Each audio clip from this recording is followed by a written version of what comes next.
All right, guys, I'm back up. Sorry about that. The live stream is unstable. That's why so many people do not live stream from China because the connection can be somewhat unstable. But to piggyback on some of the questions I had from the last chat, let's take a look here. Hopefully, some of you will come back and join me. Let's see here.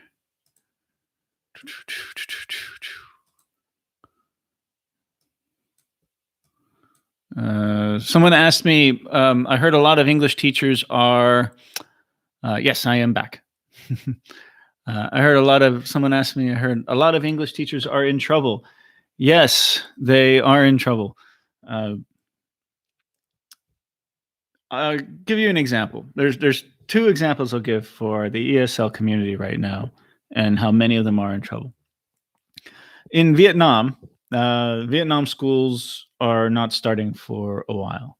Okay, now they have just a few people who are sick down there. But unless you work for a public school and have a long-term contract, most ESL teachers in Vietnam do not work on a long-term contract. They work part-time, get a couple hours here, a couple hours there. And if there's no place for them to work, then they have no income because they're not on a long-term contract. In China, if you want to work legally, you have to have a long-term contract. That's just the law here. And if you work illegally or you work without a contract, then you have no legal recourse. So if something like this virus happens and the businesses have to close their doors, and then the government says, hey, you have to pay all your employees, their full salary for the month. Well, you are not an official employee, so you will not get your salary for that month. And if you lack financial responsibility and planning, you then are stuck here because you won't be able to fly out. You won't be able to leave. So I've heard these stories.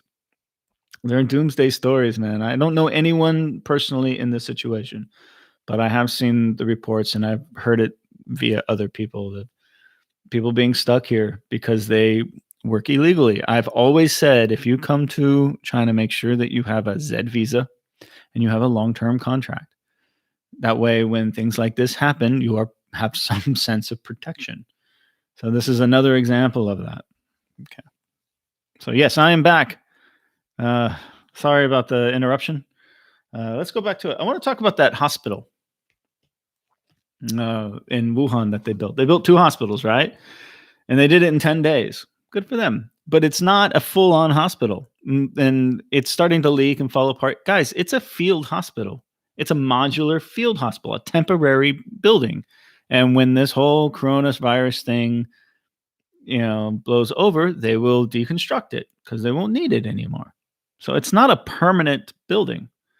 And yeah, it's cool that they built it in 10 days. And a lot of people say no other country in the world can do that. That's not true. I used to be it's a military hospital. I used to be a civil engineer, an Air Force civil engineer. In my unit, we called ourselves combat engineers. I was 28th Combat Engineer, 20th Bomb Wing, and I was with Air Force Base, South Dakota. We were Prime Beef, which is Base Engineering Expeditionary Force.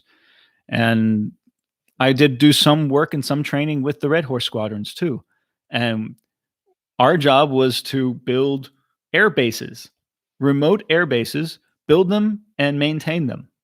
So we could build an entire base. That's chow halls, that's fitness facilities, power production, latrines, water purification, lighting, runways, fuel bladder farms, and a clinic. In a full air base. That was something that we do. It's a field hospital. So I see these reports of people saying that, it's shoddy work because it's leaking. Well, they just had a big snowstorm there. It's a field hospital. Of course, you're going to have leaks and issues there. It's a field hospital. So it's not a bad thing. It's crisis management is what it is. It's what they do. I would love to stay long, but I have to sleep. Yes, please go to sleep. But no, it's so late there, 3 a.m. Tech industry here in the States rarely hire full-time employees anymore, all contractors with no benefits. Yeah, you're a private contractor. That's a growing trend. I know many real estate companies that do the same thing. That's how they try to get around paying, you know, employment taxes and providing benefits, and it's just much easier to 1099 your employees as opposed to actually bringing them on your payroll. And there are laws against this, but they're rarely enforced. So it's a growing trend just to make everybody a 1099 employee. And if those who fall into that trap have to pay self-employment taxes as opposed to just regular income tax, salary wage tax. So it's not a good thing, So if you are in that industry, unless you make a ton of money and you have a very good tax lawyer, it's not worth it being an independent contractor for these companies. Yeah, I believe they were pre-assembled pods. Yes, that's what they are. It's a field hospital. Pre-assembled pods, which is fine, and that's what they need there, and that's why they were able to build it so quickly. And by the way, that's not a decision that they made like this. This is part of their plan. They had a pre-existing plan post SARS. They're following their plan, their playbook, that if SARS were to ever happen again, this is what they would do. They would build these field hospitals in order to separate that particular issue from regular operations of a hospital. It makes sense. Better than tents. Yes, of course, better than hardened sides are always better than tents. So you start with tents, then you harden, and then you get hardened facilities after that. So you can build it with tents first. That's because it's easy. It pops right up. And then you run your HVAC and your water and your electricity and everything through the tents. And then once that's established, and little by little, you start making hardened buildings. That's the game plan. I was supposed to start a contract 2 weeks ago at a language institute in Beijing. Now I'm just in the UK, waiting with my visa ready to go. Do you think I should forget it and find work elsewhere? That's up to you. I hope not. I hope that you can go to Beijing and have an incredible time. I've never been to Beijing, but I know that going anywhere to teach, even if it's just for 1 year, is a life experience that I recommend to anybody. And so I hope you don't forget it. But if you need a job, then definitely go find a job elsewhere. Keep this in your back pocket. Hopefully you can still come. It's a great question. I hope you do come, Harry. Praying for you, man. God bless you and keep high spirits. Thank you, sir. I appreciate it. This whole virus thing will be the history, and I think it has been defeated. Just couldn't wait to get back to the normal life. I can't wait to get back to normal life either, Max. And we were talking about that today. I want to go to a movie. I want to go dinner and a movie. I want to be able to walk in the park. I'm going to go for a walk in the town today and see if it's really any better. And I'm looking forward to that. But yeah, I want to go sit down in a restaurant and have a meal with my friends. And I want to be able to go for a hike. I tried to go hiking. I didn't try, but I went by a trailhead, and the trailheads are all closed off. So you can't even go for a hike in the woods. Everything is closed. Astros cheat. Yes, Steve, they do. I'm so angry about that.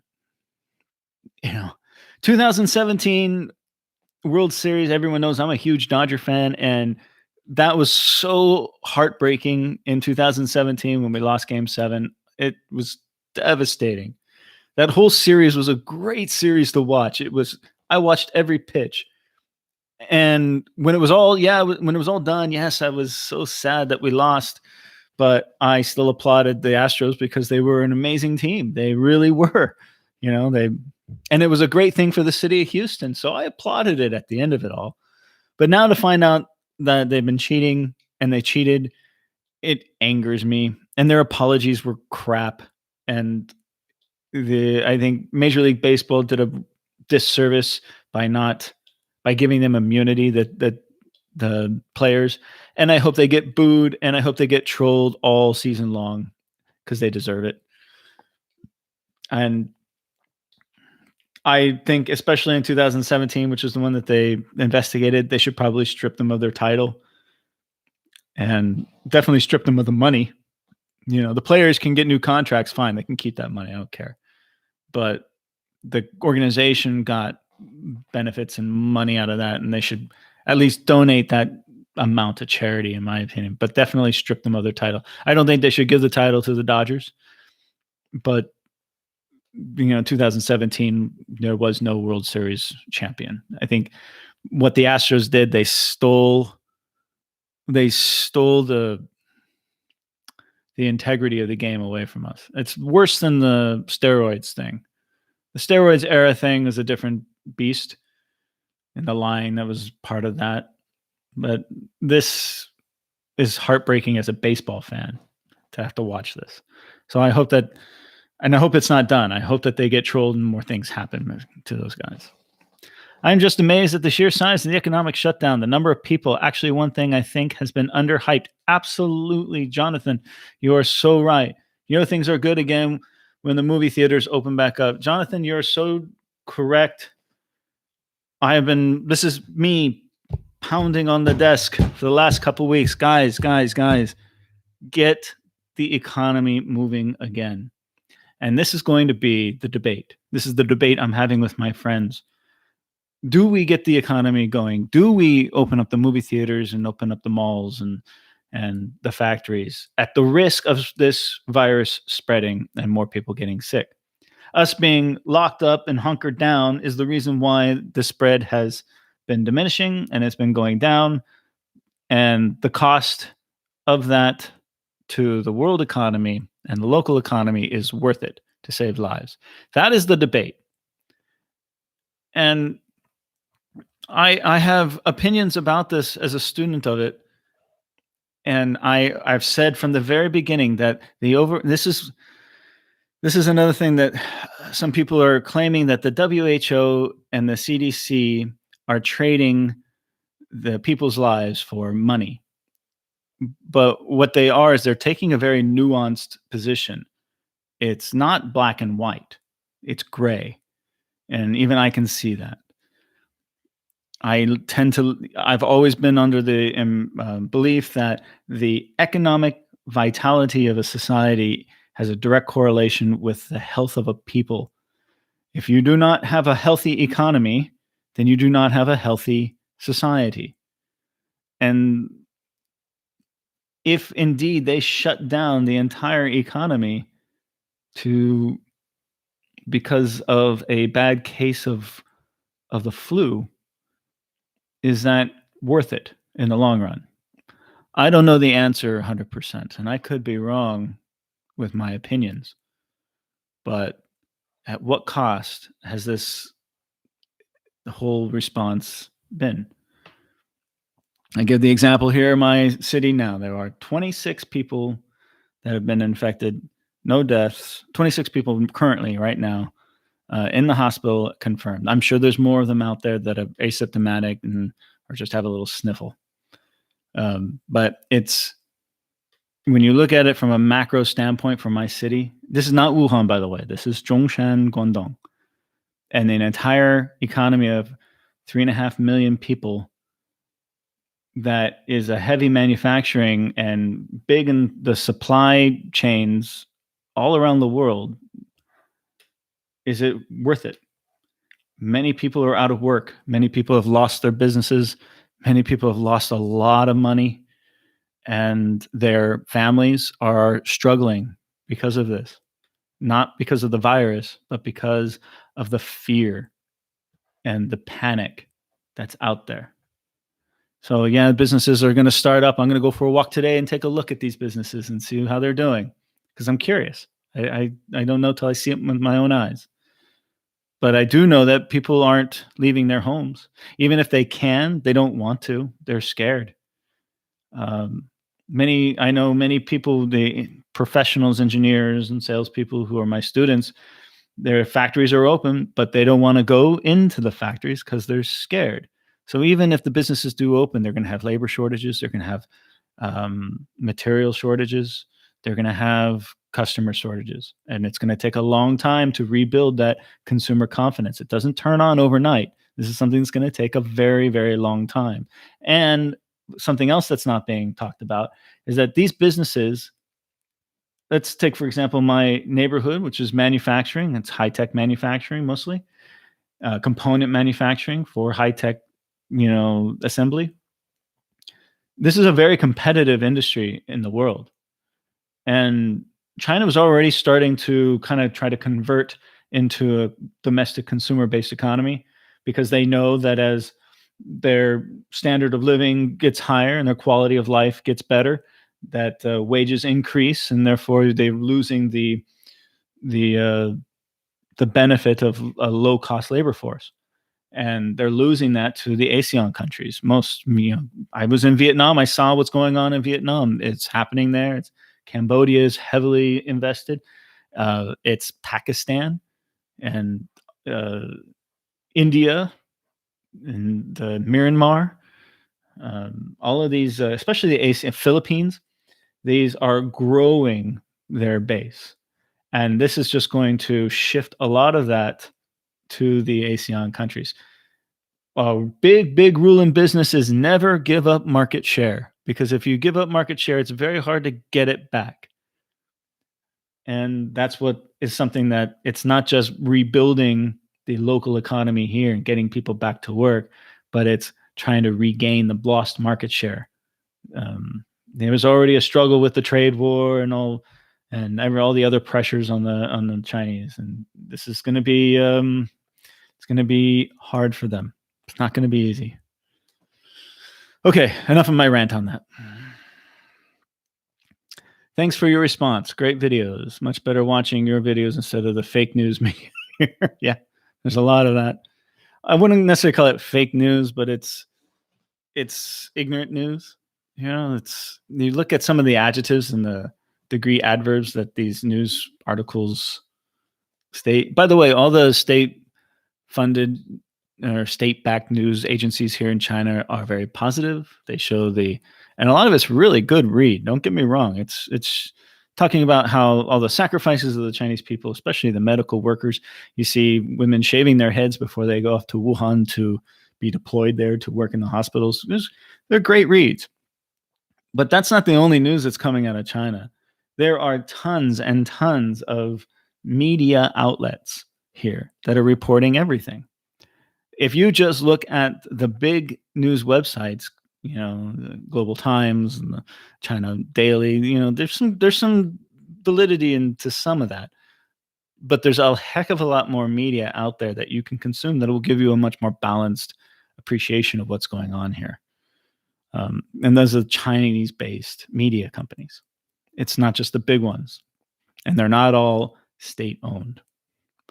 I have a video I'm thinking about doing. I have a friend of mine who actually is a writer from one of these secondary media companies, I guess, and he'll tell you all about it and how it's not the narrative that you hear pounded into your head in Western media, that everything coming out of Chinese media is state approved and state backed. That's not the case. There's hundreds, if not thousands, of media outlets here in China that give a very balanced perspective on things and report on things that you might not see in the Global Times.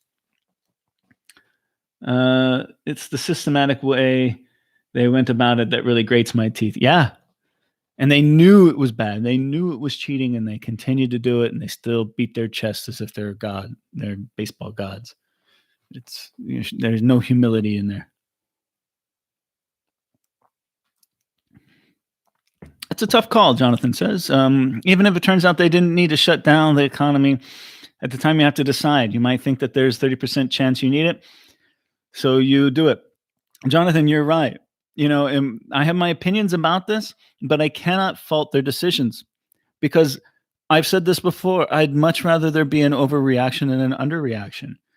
But if you take all of that out and look at it just from an academic point of view, is it worth it? I don't know. I'm just putting it out there. The results of this, of not the people being sick, but the fear of it spreading, the result of that may end up being worse. But it might be worth it? And that is something we will never know.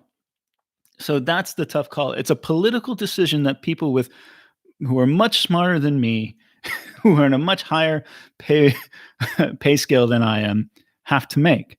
And that's why I'm not a politician, because those types of decisions are very tough. I don't know if I could do it. I can sit here and be an armchair critic just like everybody else. Everyone is an armchair critic, where no matter where you come from. I'm one of them too.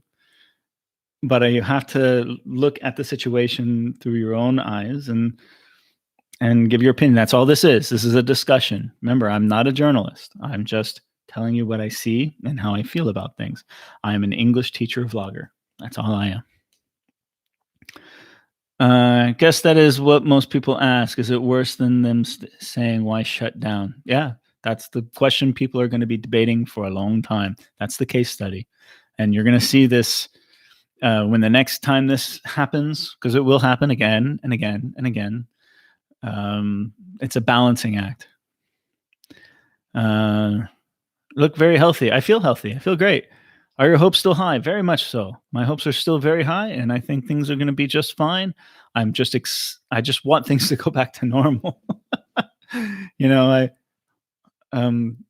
It's one thing to be cooped up on my campus and all alone, which is nice. And I get to go out every couple of days, and all I can do is go to the supermarket, really, because nothing else is open. I just want my normal life back. I want to be able to go teach my classes and go to the gym and live a normal life like everybody else. By the way, all the hotels are closed too, so I can't even go stay in a hotel if I wanted.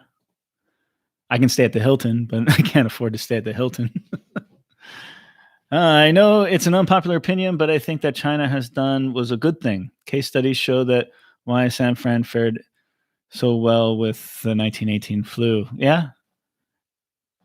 Again, difficult decisions. Some people will agree with it. Some people will disagree with it. It's very nuanced. It's a very gray area. You guys know my opinion on it. It's not sure a lockdown like that would work in the US. I don't think it would. I don't think it would. You see a lot of videos of people publicly shaming those who are not wearing a mask. It's the law. You have to wear a mask when you're in a public place. If I'm walking down the street and there's nobody around, I don't have to wear a mask. But if I'm interacting with people, I'm required to wear a mask by law.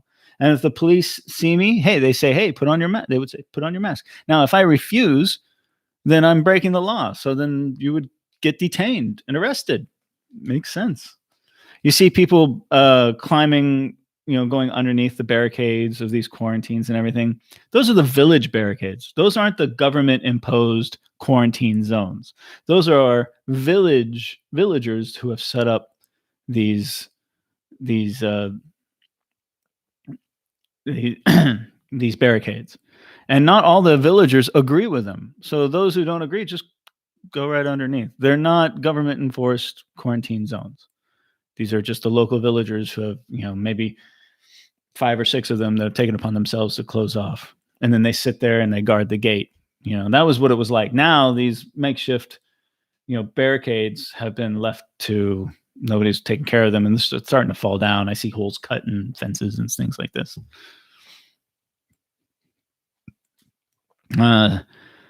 San Fran had a very strict quarantine when they were able to stem the first wave, and it looks like China took a page out of the history books.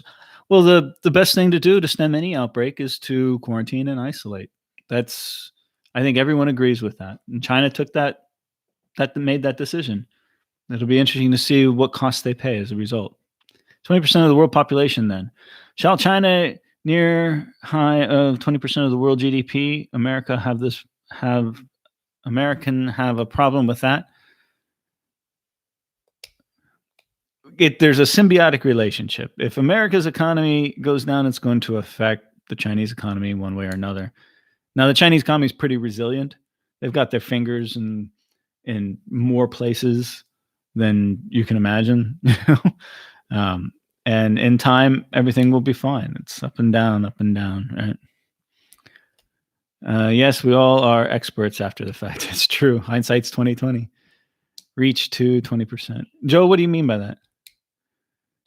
Joe, yes, I am getting paid. I'm a government worker. I work for the government, all government employers. I have a full-time contract. I am a fully authorized and official employee. So of course, look at now. I'm not getting paid this month because there's no one here to process payroll. The campus is shut down. But and I'm not the only one. I mean, all the faculty is not getting paid this month. But that happens every spring festival. They always get a delay in payment by 1 month. They tell us that. And so I expected that. So next month I will get 2 months worth of salary when they process payroll and everyone comes back. That's standard. That happens for everyone. Both Guangdong and Zhejiang start to go back to normal. Good news. I hope so. I don't think it's back to normal. It'll be a long time before it goes back to normal, but they are starting. And this is what I see in the news. This is what I hear from people, that businesses are trying to open, factories are trying to open, but it's not going to be like that. It's going to take a long time to get back to normal. It's not going to be I think I saw they want 90% operational by the end of the month. That's not going to happen. That's a very optimistic goal. So especially if you still have, community restrictions in place, which we have right now. Problem with China is transparency. A lot of their tactics for stopping the spread of what the U.S. did during the Spanish flu pandemic. We can argue about. I don't want to argue about transparency in the government. The government, for me, the government has been very forthcoming with information. I ask questions, I get answers. If they don't know the answer, they say, I don't know. But I get text messages many times a day with updates. This is from the city of Zhongshan, updating me on what's happening and what's going on. The Zhongshan Foreign Affairs Committee is sending out memos and keeping people abreast on what's going on in English. So my point of view is the government has been very transparent with what's going on.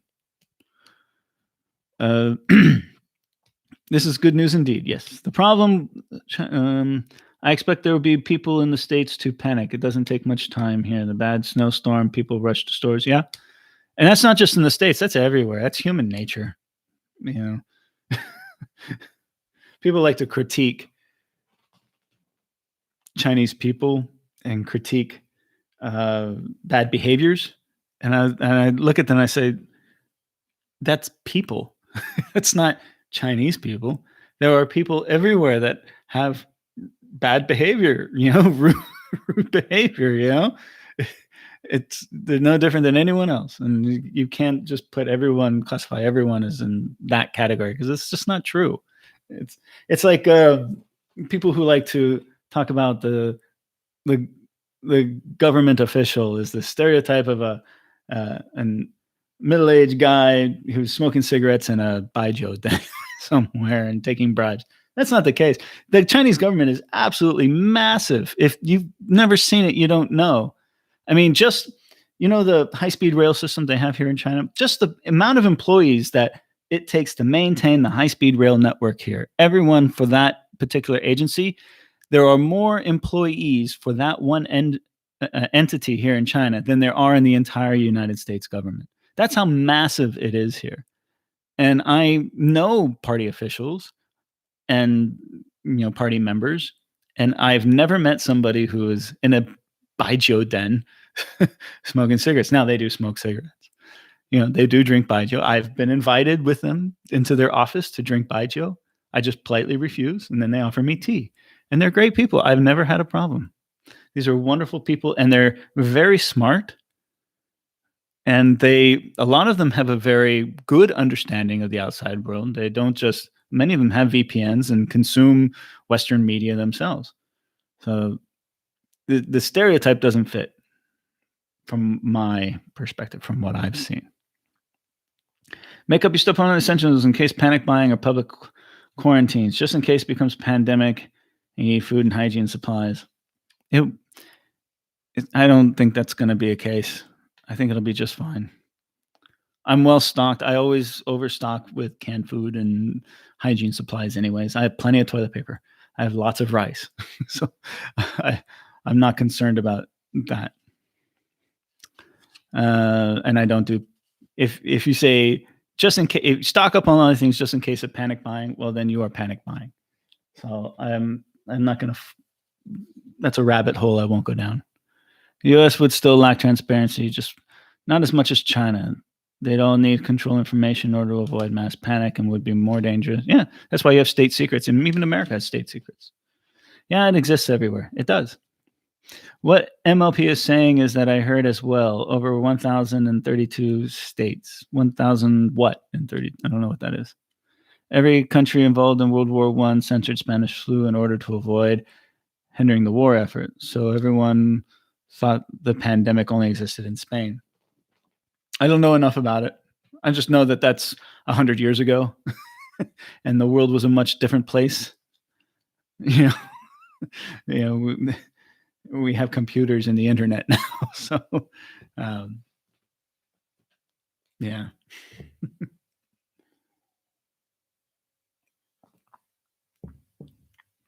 All right, guys, I've been online for an hour and a half and I want to start my day. It was a good chat. I really enjoyed chatting with you guys. It's a wonderful outlet for me being all alone here. And just chatting with my friends on WeChat to get perspective and to discuss these issues with people from all over the world on these live streams. It's very therapeutic for me, and I appreciate you guys taking the time to do that. And I want to thank all of my new subscribers that came over from Jio Nation. Last week, Matt from Jio Nation featured one of my videos on the tail end of one of his, and I got maybe a 10% jump in my subscriptions, and everyone was commenting very supportive, very sweet comments. It was wonderful, and I want to thank everyone for that. These times in China, yeah, I kind of am ho-hum about it, and I seem pretty relatively calm, but it is still special times, and it's nice to get the support that everyone sends. So I thank you for that. May the Lord be with you. Jesus loves you. Thank you. This was fun. Keep us updated on any new recipes. I will. Also the cats. Yeah, I'll let you know the cats are. Best of luck. Thanks for sharing. To be honest, in terms of news towards China, States has little, almost no transparency. Nobody here knows facts. And we believe what we are told. Well, there's 1.5 billion people in China, and not everyone believes the same thing, even within China. In every country, people have their opinions, people have their thoughts and their notions about what is reality and what is truth. That's why we have spirited debate. That's why we have discussion, even in a country like China. It still exists here too. So with that, keep your head up. Don't get all your information from one place. Don't listen to English teacher vloggers like me to get your news. But don't get news from one source. Get it from all and make your own opinion and about what is truth for yourself and for your family.